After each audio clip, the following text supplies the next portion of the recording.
Okay, my people, I am back again to teach you this particular style that you just saw.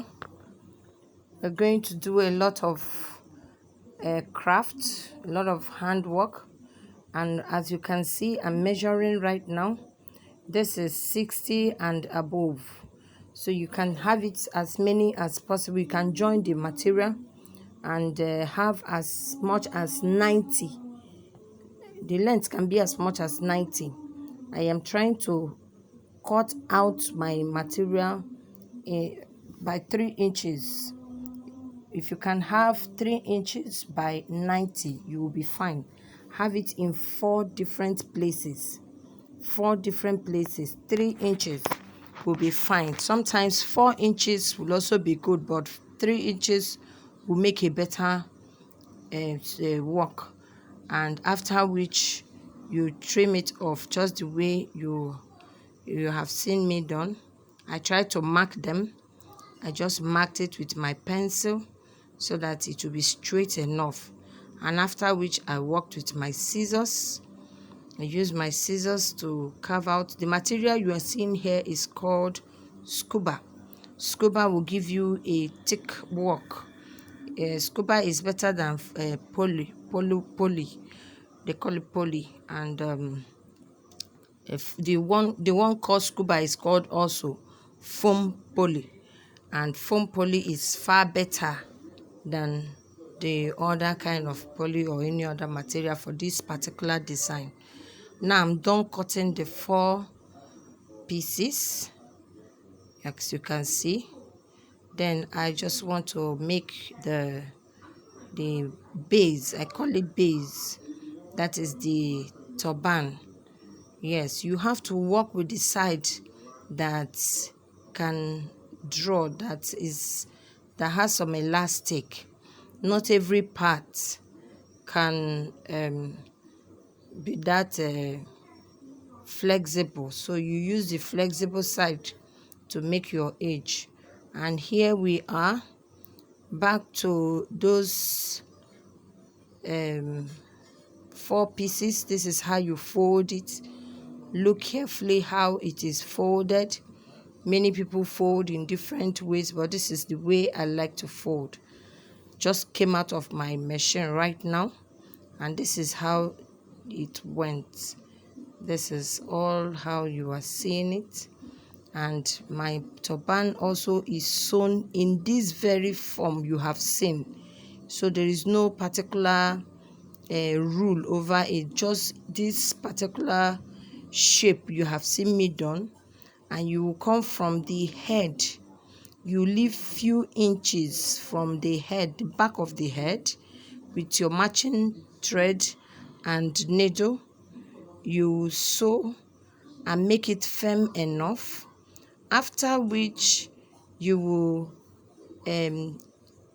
go ahead sewing.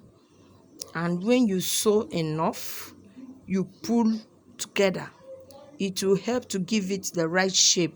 Many people will go cutting different shapes of turban, but the easiest and the best is to just give it this triangular, rectangular form, and then you start from the head where my hand is right now, and I'm just knotting it. The thread is still there. You knot it strongly, make sure it is firm enough, after which you continue moving. You continue the sewing. You give few inches away, and keep taking.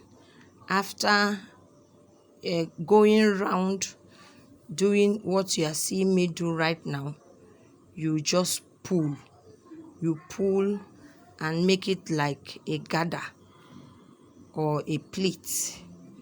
You continue pleating that way, taking few inches after the other, and after which you pull strongly. That pull is going to give it the shape that others will use a lot of time trying to cut and shape during the cutting process. So this is where you shape your work, making your work so easy. So you don't need to start looking for one particular style to cut. Just give it a rectangular form and give it this shape inside. When you turn it around, you're going to see a beautiful work at the end. So what I'm doing now, I'm just taking my time to show you this part so that you will have understanding of what it should be like. So after which I knot it strongly so that it doesn't go off or it doesn't tear apart as you wear it. So you need a strong knotting. After you have gone through pulling through all the areas sewn, all the sewn areas, you're going to pull together every part you have sewn inside. Make sure you pull all the parts that are sewn, then you knot it strongly, and after which your cap will just be good to go. Make sure your closing, the knotting is strong enough so that you don't lose the beauty of your work when you are finally done. Okay,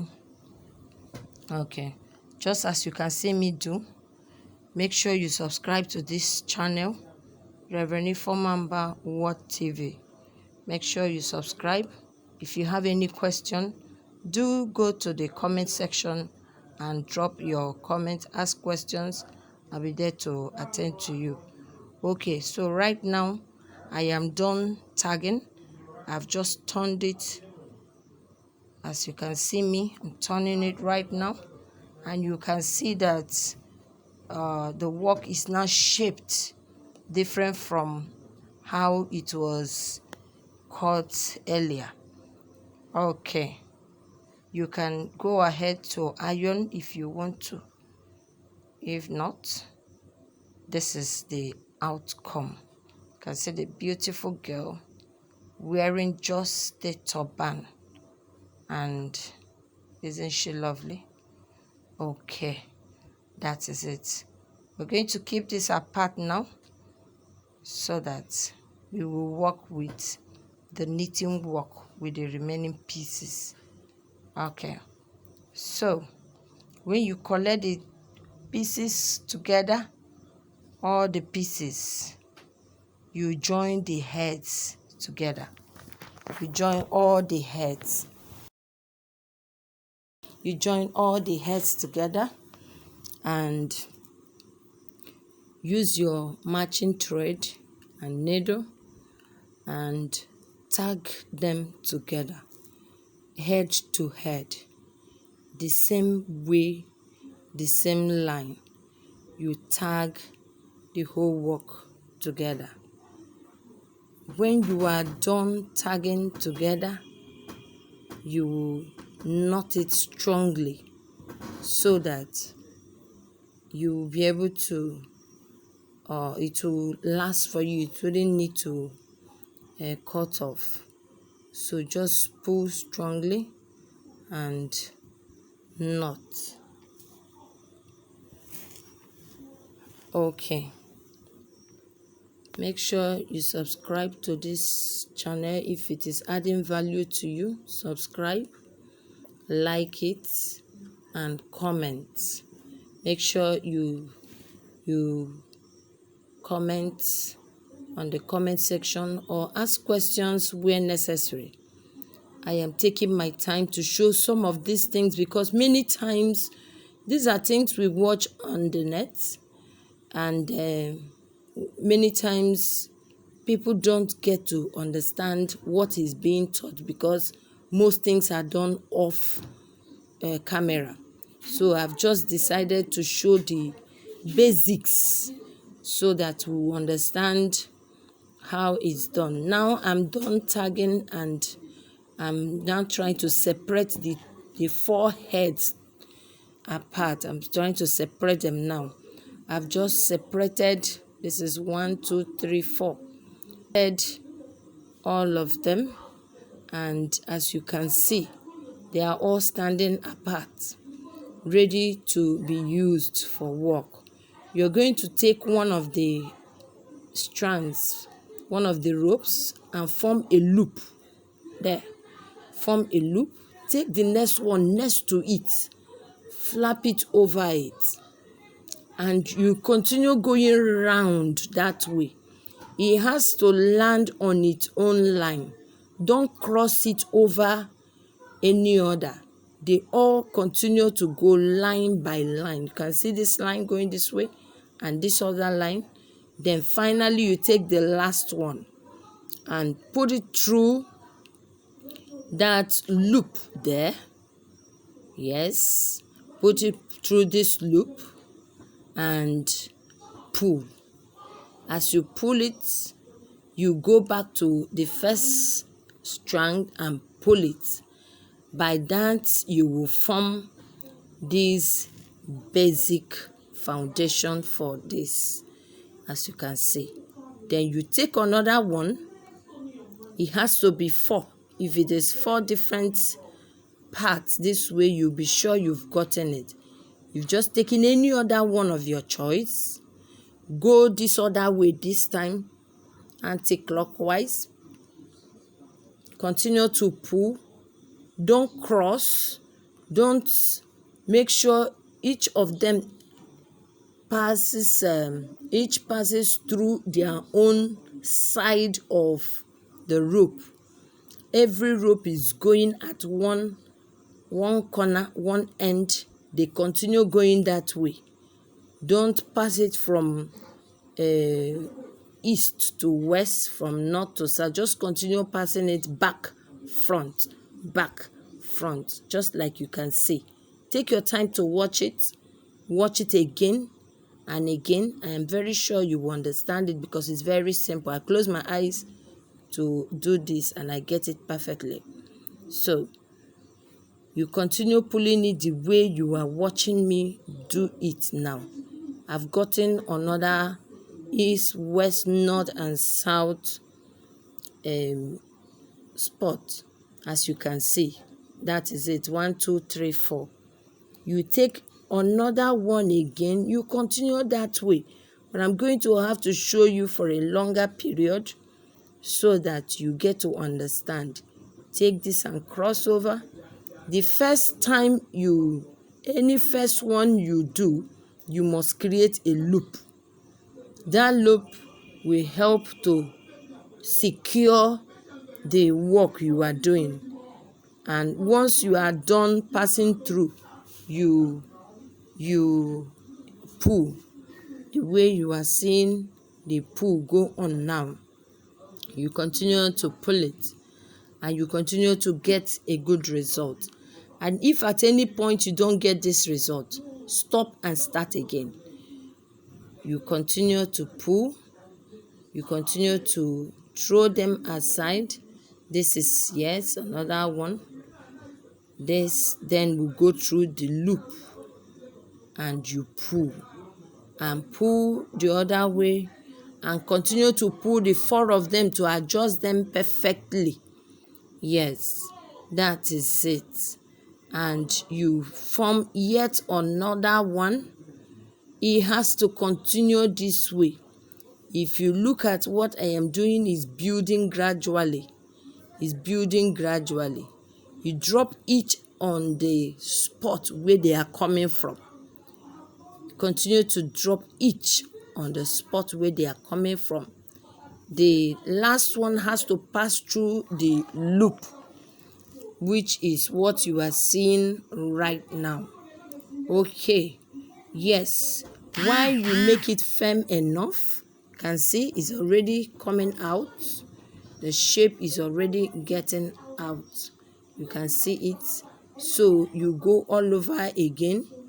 You continue that way until you get to the very last stage.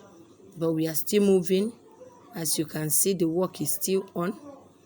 Yes, you still keep getting good results. As you can see, it's already getting very beautiful. Yes, the longer your pieces, your ropes, the sweeter the cap, because it needs to go round the head. Okay, so we are still working. You continue to pass your ropes, your loops, back and front. It continues going back and front until you get to the very end. Don't fail to ask a question. If you don't understand any parts, ask a question. That is the beauty of it. You will learn more. This will continue to help you. You just have to do this by yourself right inside your very house, and you will be amazed the results. You can just pick some pieces of paper right now and begin to twist them the way I am twisting it. No, they say practice makes perfect. If you just watch it and think you've gotten it, may be amazed when you are finally going to do it, to see that you didn't really get it. So as you watch it done, just pick some paper, begin to practice it. By the time you practice it over and again, if you don't understand it, you go back, you watch it again, and if you think there is a part to ask question, you come back and ask question. All right, now I am at the last stage. I pull all the heads together just the way I started, and look out for my thread, and I go again to tag this end again. I am tagging the end now to make it firm enough so that all my labor won't be in vain. I am done tagging and just need to knot it properly so that it will be very strong. Okay, I'm done. That's my thread going off now. Wow, can't you see a beautiful job done? That is a very powerful, beautiful, elegant work, neat job. This is pure white. And yes, going back to the dummy's head to fit, to keep the work there. Okay, let's look for a rope so that we can tie some rope round the two edges, so that you'll be able to firmly hold it on the turban. You see what I've just cut? That is how to go about it. Place this material to yourself. Yes, you've seen what I've just done. Practice it. You will get it exactly. What I've just done now is the way to go. Yes, wrap it round. Wrap it round. Yes, that's it. And go with your needle and thread as you just wrapped it. Your needle and thread will complete the job now. You do it on both ends that same way as you just saw. I just tagged it strongly on both ends. And then this part now, you can either use your needle and thread and complete it, or you take it to your sewing machine and neatly sew it. Yes, this part now remaining. After I have beautifully done that, I went to my sewing machine and completed the job. This is the outcome right now. Wow, isn't this lovely? That is the beautiful girl. The beautiful girl is emerging very beautifully. Can't you see the work we have just done? Now all you need to do is to tie it at the back of the turban and use your needle and thread, tag it from beginning to the end. You go to the back, you also tag it from beginning to the end. Tag it in such a way that nobody will see your thread. after which you embellish it. I tell you, this is a very lovely and easy to go by design. Very easy. All you need to know is how to knit it well. And oosh, the beautiful girl has emerged. This is the finished work with the embellishment. Well, this is my choice of embellishment for this white, dazzling, sparkling, cute headwear. You may choose yours, but this is just beautiful, and this is the finished work. Isn't it beautiful? Bye.